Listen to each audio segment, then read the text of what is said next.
I wrote about disability, the more interesting it got, and I realized that disability wasn't everything that I could possibly cover as a social policy reporter. It's in education, it's in poverty, it's in healthcare, it's in housing. There was a disability angle to everything. The fact that police have historically and today been focused in low-income communities of color, have been in on responding to perceived suspicion and threats in ways that put people of color at serious disadvantage and render them vulnerable to physical, psychological violence, whether it's the stop and frisk or the excessive use of force against them. Disability has been a part of that story. It just hasn't been given sufficient attention. Disability justice isn't its own thing. Disability justice needs to be integrated. It's a framework that needs to be used.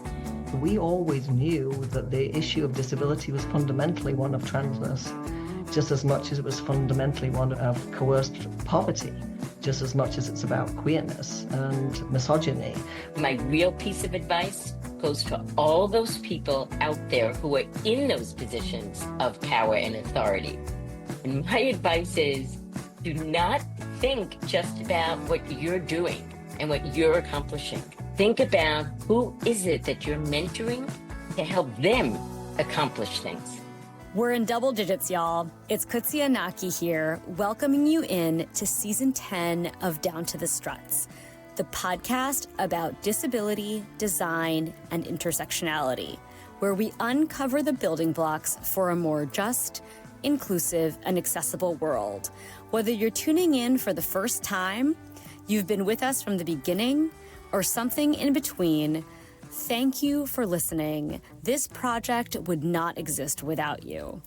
You just experienced a snapshot of the voices that we'll be hearing from this season as we take a deep dive into disability history and culture with journalists, activists, legal scholars, and disabled creators who will show us how disability rights and disability justice are critical tools for building bridges between communities, creating access that ensures inclusion and justice, and harnessing collective power to create change. If you haven't already, please remember to subscribe, rate, and review the show on Apple Podcasts, Spotify, or wherever you love to listen. You can also learn more about us at downtothestruts.com. I am so excited to get back down to it with you all in a few short weeks.